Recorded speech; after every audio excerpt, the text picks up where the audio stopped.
Today I'd like to talk about lies, fictions, and hopes.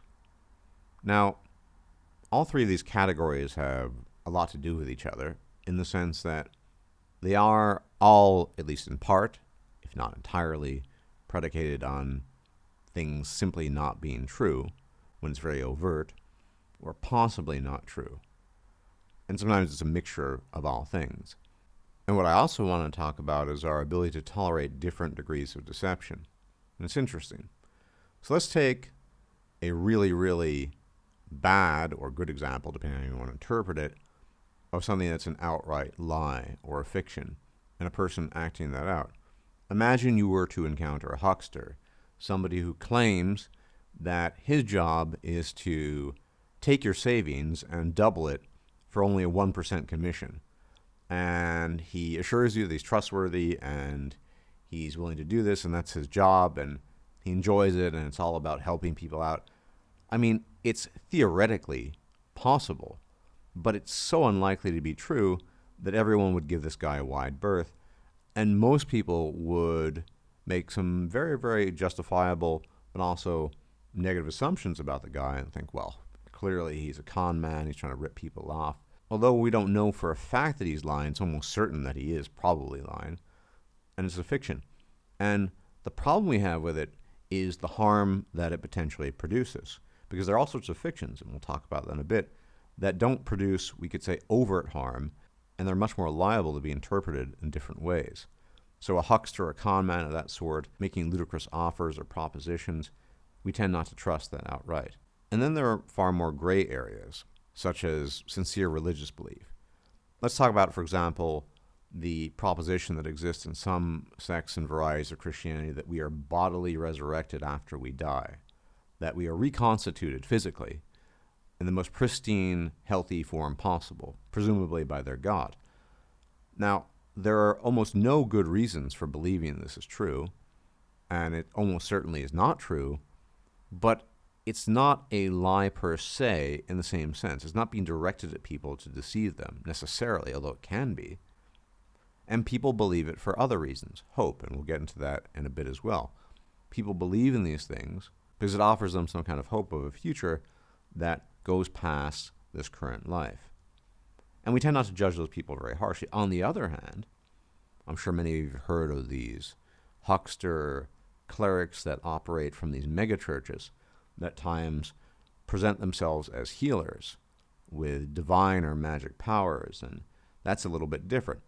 And of course they need your money in order to effect these changes and perform these miracles, right? And justifiably, again, we get upset about that sort of thing. And so we kind of tolerate differing degrees of fiction and deception in our lives.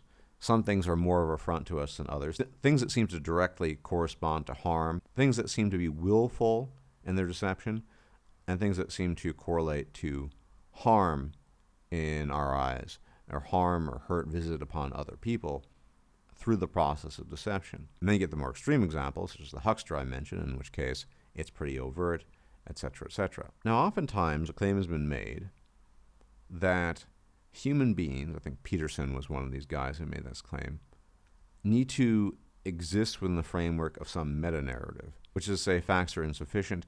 They need to be mediated by something. They need to be filtered through a medium, basically.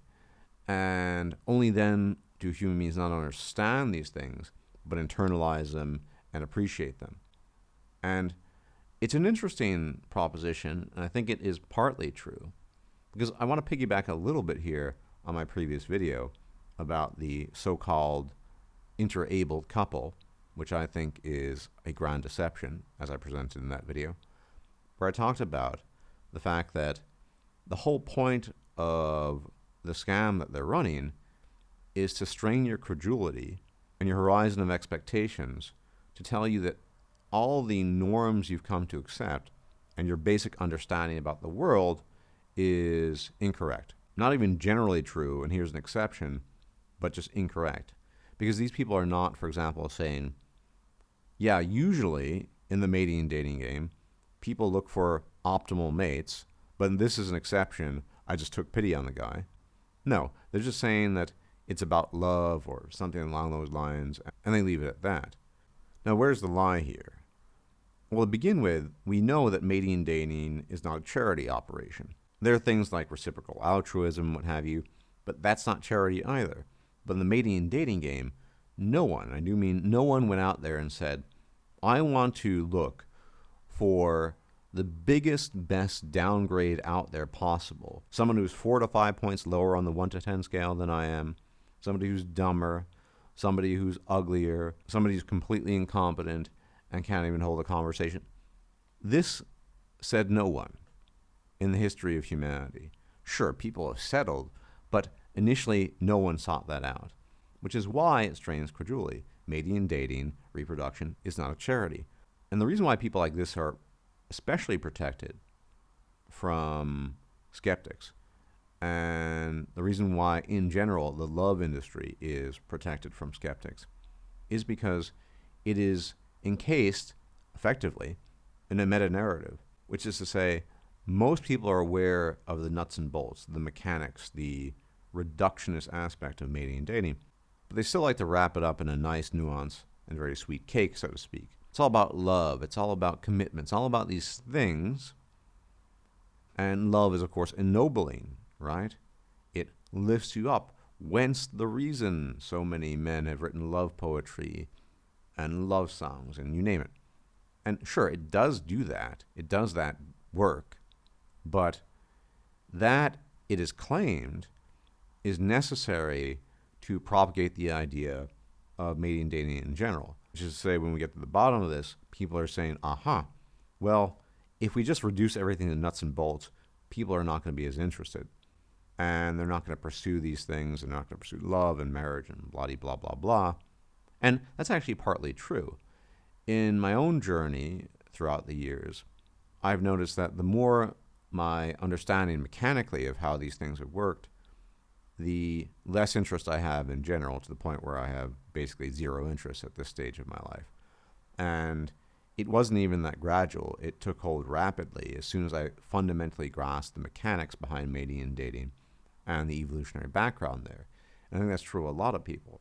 And I think there's even more investment in time in the current year in this sort of thing, because we see all these side operations, things like OnlyFans and Twitch and other sites, that are taking advantage of, shall we say, the more mercantile nuts and bolts aspects of quote-unquote love and mating and dating. And so it is entirely possible that people would lose interest fundamentally in the mating and dating game if it were presented to them in too reductionist a manner. However, I would argue that in today's day and age, it is blatant and very obvious that it is already being presented in a very reductionist manner. We see what's going on. We have eyes, we have ears, we're seeing, we're listening, we're observing, and we know that that is really what it comes down to. This great mating and dating equation is not about lofty ideals or idealized emotions or any of that. That can kind of exist, but it's a projection. It is about the nuts and bolts. It's about the mechanics behind it all. And that is why I think people such as the interable couple and other people that are peddling deception, almost certainly, are particularly dangerous. They are hiding behind a protective pretense of something that people regard as unassailable. How dare you attack, how dare you criticize love itself? Love being something almost divine that supersedes our biological wants and needs. And the other reason it's so dangerous is because it taps in to our most base of instincts.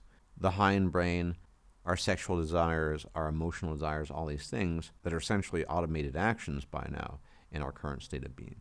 So although we can tolerate different types of fiction, it is arguable whether or not we need this meta-narrative to help us filter what actually is and what is not. In the current year, when everything's so blatant and obvious and being put right in front of our faces, I simply don't think it's necessary anymore, and it's time to move past it. Which is why it's important, on occasion, to call an aardvark an aardvark. When an aardvark comes up to you and says he's an elephant, or a wolf, or a Siberian tiger, but he's clearly an aardvark, you're going to say, no, you're an aardvark. And we do this sort of thing in other areas of life, but in this one particular area, we don't. And I don't need to say it. Already the momentum of civilization, particularly in the West, is such that love, this ineffable, strange, mystical, nuanced word, is being deconstructed every minute of the day on some website such as OnlyFans or Tinder or take your pick. I don't need to do anything, neither do you, which is why I think this type of deception is arguably even worse than the direct huckster type or the fake priest with clerical powers or whatever, because everyone knows they're lying and they're still agreeing to this meta-narrative because they're too fearful to confront the truth, even though they realize it. And no one, as I said, no one ever thought that mating and dating was an act of charity. Anyway, gentlemen, I will check you out hopefully later if I'm still alive. And as always, may the gods watch over you. Please do hit the like button if you've not yet done so. Hit the subscribe button as well. Share the video and hit the bell icon to be notified of forthcoming videos, because YouTube rather peskily doesn't do that on its own. Take care. If you liked this video, please like, share, and subscribe. And if you enjoy my content, please consider making a donation or becoming a patron. Thanks for watching.